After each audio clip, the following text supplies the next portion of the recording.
감옥 문창살 사이로 밖을 내다보는 두 죄수가 있었습니다. 한 사람은 하늘의 별을 보고 다른 한 사람은 흙탕길을 내려다보고 있었습니다. 두 사람의 인생이 어떻게 바뀌었을까요? 우리의 인생은 어디를 보느냐에 따라 달라집니다. 우리가 보는 것이 우리의 마음속에 이미지로 남습니다. 마음에 남은 그 이미지가 감정을 움직이고 우리의 생각을 바꾸어냅니다. 어디를 보느냐에 따라 우리의 인생이 여러분 달라집니다. 오늘 말씀은 이렇게 시작합니다. 그러므로 너희가 그리스도와 함께 살리심을 받았으면 위의 것을 찾으라. 그리고 2절 말씀에 위의 것을 생각하고 땅의 것을 생각하지 말라. 하나님께서 사도 바울을 통해 우리에게 주시는 말씀의 핵심이 무엇입니까? 그리스도인은 옛사람은 죽고 새 사람으로 다시 태어난다는 이야기입니다. 우리가 물로 세례를 받음으로 우리의 옛사람은 죽고 우리는 새 사람으로 거듭났습니다. 그런데 여러분, 중요한 것은 이 새 사람은, 예수님 안에 태어난 새로운 존재는 그 시선이 달라진다는 겁니다. 보는 눈이 다르다는 것입니다. 예수 믿는 사람은 보는 것이 다르고 보는 방향이 다른 존재입니다. 오늘 여러분들은 여러분의 시선이 어디를 향해져 있습니까? 어디를 향하고 있습니까? 예수 그리스도에게 향해야 됩니다. 더 거룩한 곳으로 향해야 됩니다. 너를 살리고 공동체를 살리고 다른 사람을 화평케 하고 이롭게 하는데 우리의 눈이 향해야 됩니다. 우리의 마음이 향해야 됩니다. 오늘 골로새서 교회는 바울의 제자 에바브라가 세운 교회였지만은 사도 바울이 큰 애착을 가지고 있던 그런 교회였습니다. 그런데 이 골로새서 교회는 문제가 많았습니다. 특히 이 교회는 세속 문화에 듬뿍 젖어 있는 그런 교회였습니다. 이곳에는 천사 숭배나 금욕주의나 율법주의나 영주주의가 판을 치고 있는 그런 교회였습니다. 바울의 마음에 가슴이 아팠습니다. 이들 속에 있는 온갖 잡동사니가 있어서는 안 되는데, 예수 그리스도만이 살 길인데, 그런데 믿음의 사람들조차 다른 곳에 눈을 돌리니 바울의 마음이 얼마나 답답하고 힘들었고 고통스러웠겠습니까? 그래서 오늘 바울이 외치는 겁니다. 우리는 하늘에 속한 자들입니다. 하늘에 속한 자는 땅을 볼 것이 아니라 하늘을 봐야 됩니다. 하나님의 자녀인 여러분들은 위를 보는 자들입니다. 이렇게 여러분 바울이 외치는 겁니다. 오늘 영신 공동체 여러분들은 어디를 보고 있습니까? 위의 것을 보고 있습니까? 아니면 땅의 것을 보고 계십니까? 우리는 땅에 썩어질 것을 추구하는 존재가 아니라 하늘에 신령한 것을 찾는 존재입니다. 그런데 우리는 어떻습니까? 나만 잘 되면 되는 거야. 다른 사람이 어떻게 되든, 공동체가 어떻게 되든 나만 좋고 나만 인정받고 나만 의롭고 나만 공정하고 나만 살아나면 되는 거야. 이것이 여러분 위의 삶을 바라보는, 위를 바라보는 삶의 자세이겠습니까? 제가 그렇고 많은 기독교인들이 그렇습니다. 그래서 오늘 하나님은 이 바울을 통해서 우리 예수 믿는 사람들의 존재 방식이 어떠해야 되는지를 밝히고 있습니다.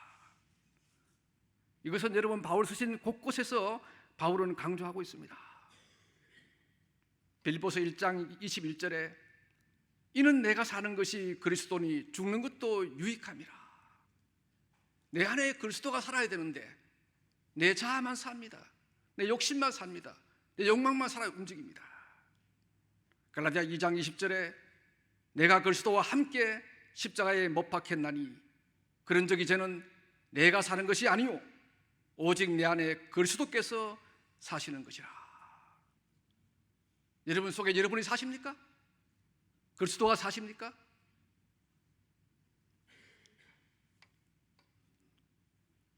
여러분, 원운동을 하는 물체에 작용하는 힘 가운데 원심력과 구심력이 있지 않습니까? 여러분이 원심력과 구심력을 잘 구별할 줄 압니다. 그 차이가 무엇입니까?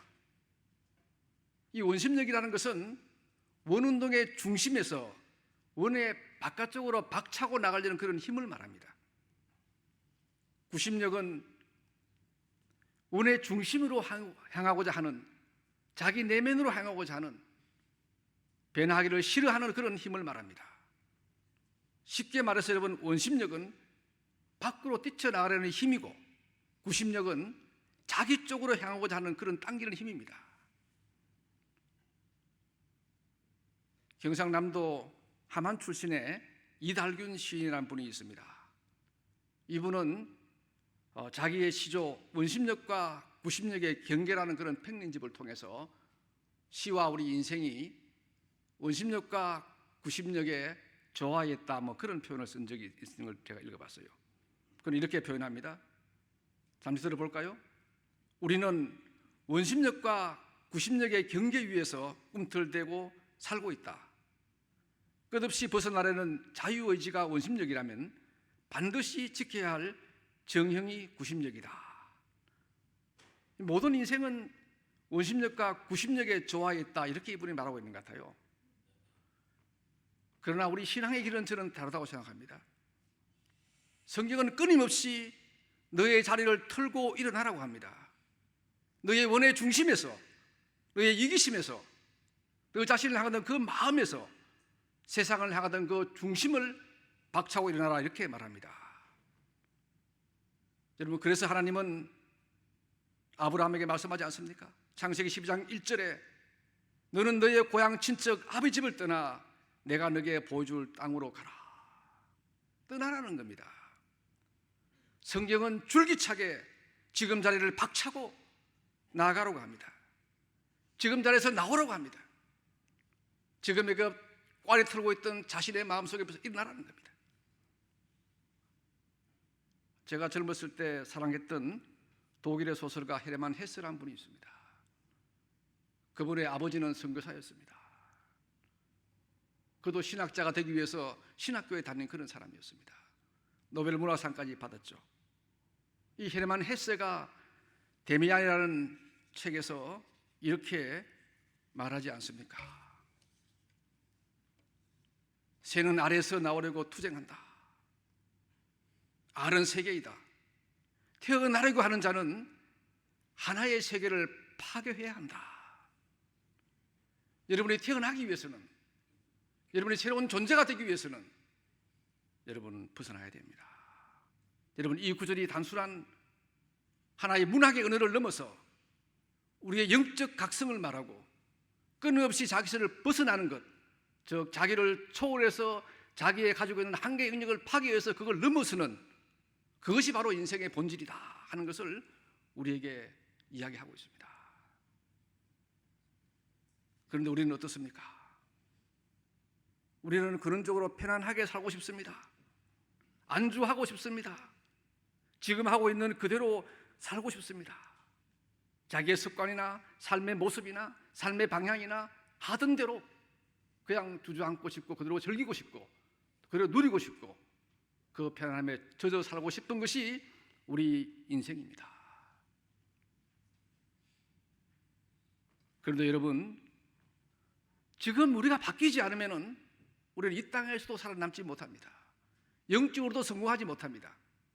모든 상황이 다 바뀌고 있지 않습니까? 제 친구 소설가는 그런 말 하더라고요. 지금 소설을 쓰는데 AI만 하나 있으면 한 4개가 그걸 구동한대요. 그러면은 소설의 구성도 AI와 함께하고 줄거리도 같이 한대요. 여러분, AI 비서만 있으면 다 해결된대요. 지금 우크라이나와 러시아가 전쟁하고 있지만은 전쟁의 방식이 완전히 바뀌지 않습니까? 우리가 장난감처럼 가지고 놀던 드론이 전쟁의 키 역할을 합니다. AI와 드론이 전쟁의 게임을 완전히 바꾸고 있지 않습니까? 지금 우리 자신도, 우리 대학의 환경도 급변하고 있습니다. 그 변화를 따라잡지 못하면은, 변화를 선도하지 못하면은 우리 대학도 다른 대학도 그 미래가 없을 겁니다. 신학대학교니까, 종교대학교니까 그렇게 고집해서 고인물이 되어버리면은 우리의 미래는 어디로 갈지 모릅니다. 우리의 대학도 바뀌지 않으면은, 여러분도 바뀌지 않으면은, 혁신하지 않으면은, 뒷걸음질 치면은 실패할 수밖에 없는 것을 이번에 우리는 절실하게 느끼고 있습니다. 여러분에게 좀 죄송합니다. 이번 4월 우리 대학이 대학교환 인정평가를 받았습니다. 전국 7개 신학 7개 대학이 평가를 받았습니다. 그런데 그 중에 4개 대학이 대학 인정평가를 실패했습니다. 받지 못했습니다. 안타깝게도 우리 대학도 그 4개 대학에 속했습니다. 우리가 준비할 때는 최소한 조건부 인정을 받을 거라는 생각을 했습니다. 그러나 우리가 너무 안일했고 너무 나태했고 혁신을 이루지 못했고 협동하지 못했고 다 자기의 개인주의로 그렇게 흘러버렸습니다. 우리에게 온 좋은 기회를 놓쳐버렸습니다.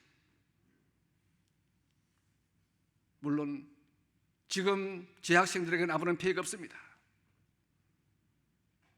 이번 가을에 보완평가가 이루어지지 않으면 내년 봄에 다시 평가를 받아야 합니다. 그러면 2026년 신입생들의 국가장학금은 우리 대학이 전액 다 부담을 할 겁니다.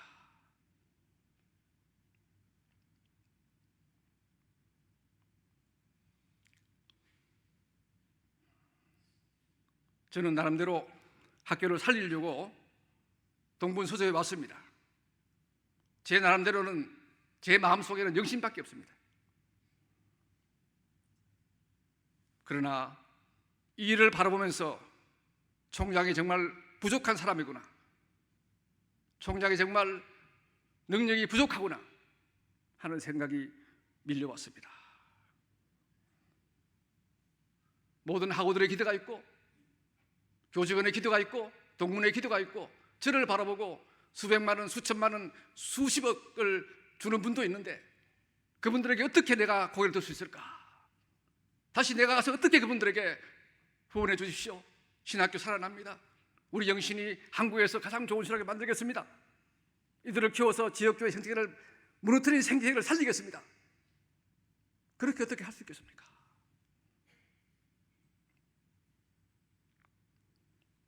여러분, 미안합니다.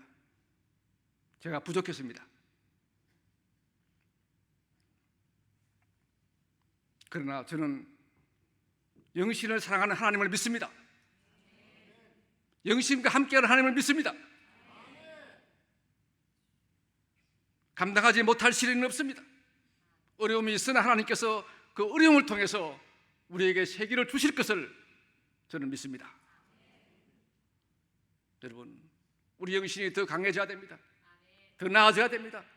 더 변화되어야 됩니다. 그 길밖에 여러분 없습니다. 누가 누구를 탓해서도 안 됩니다.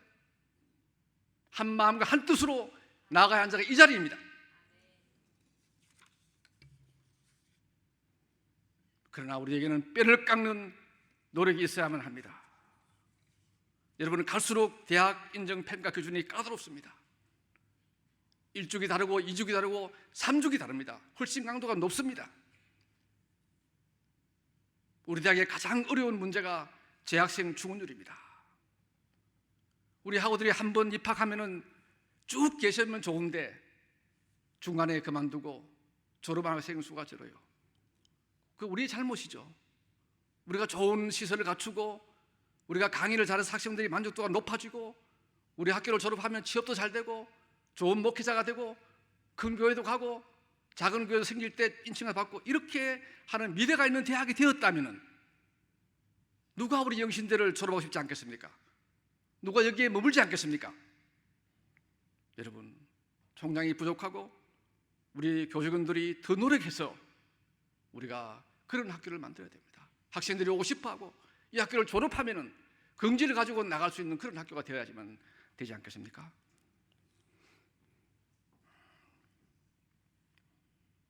앞으로 대학 평가에서는 여러분 재학생 중원율 85%를 채우지 못하면 평가받기 힘듭니다. 그런데 지금 우리 신학대학교 안에는 중원율이 60% 왔다 갔다 하는 학과들도 있습니다. 정말 어려운 환경입니다. 더 바꾸고 혁신하지 않고 힘을 낼 때입니다. 가까이 여러분 대구대학 같은 경우는 큰 대학입니다. 맘모스 대학입니다. 거기서 입학 중원율 85%, 재학생 중원율 85%를 못 넘기면은 심사를 해서 과를 폐과하든지 존속하든지 그렇게 해서 절차를 밟아 나갑니다. 또한 두세 과를 통폐합도 합니다. 뼈를 깎는 노력을 통해서 대학은 자구 노력을 택해서 생존하고 있는 것이 지금 일반 대학의 상황입니다. 그런데 우리는 어떻습니까? 어떻게 그냥 되겠습니까? 남에게는 기억해라. 너 잘못이다. 그게 아니지 않습니까?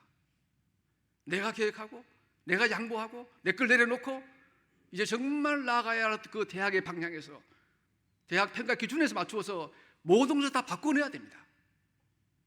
자신을 바꾸고 학교를 바꾸고 다 바꿔야지만 지금 가능한 그런 시대가 여러분 왔습니다. 오늘 하나님께서 말씀하지 않습니까? 위의 것을 찾으라. 위의 것을 생각하고 땅의 것을 생각하지 말라. 여러분 우리 대학의 위의 것을 보는 것이 무엇이겠습니까? 하나님만 바라보고 나가는 신학교가 되어야 됩니다. 하나님의 영광을 돌리는 대학이 되어야 됩니다.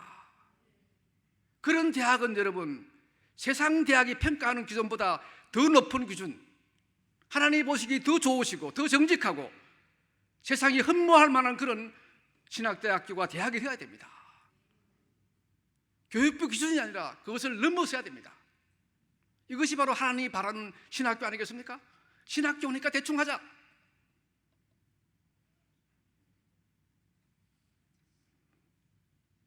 우리는 이 목적만 바라보고 나가야 하지 않겠습니까?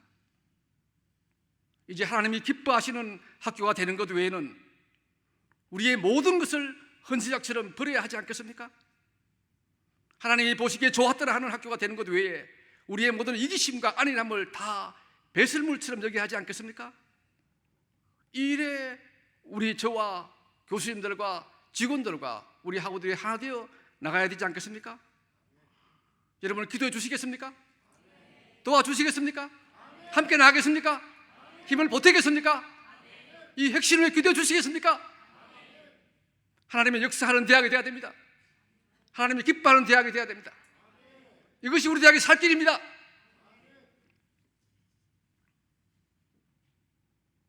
여기에 우리 모든 걸 다 쏟아부어야 됩니다.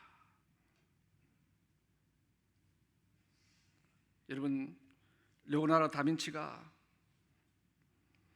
몇 년 동안 고생해서 완성한 최후의 만찬이라는 그런 작품을 공개하기 위해서 자기의 지인들을 다 불렀다고 합니다. 그 위대한 작품을 두고 여러분 이제 드디어 천이 벗겨주고 그 작품의 모습이 드러났다고 합니다. 그 순간 사람들의 입에서는 탄성이 흘러나왔습니다.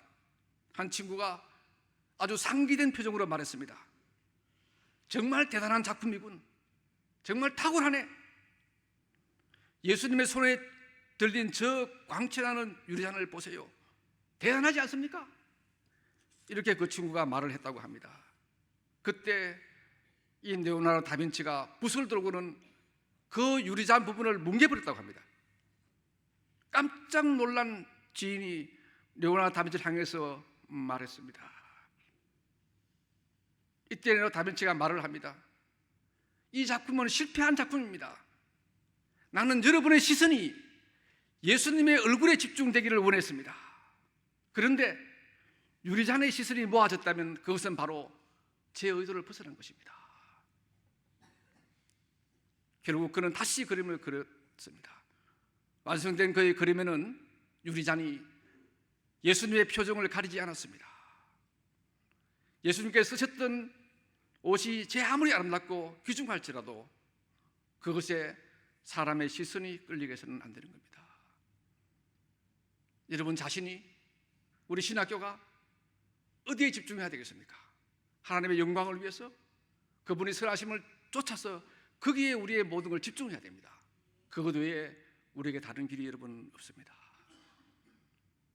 지금 여러분의 시선은 어디에 있습니까?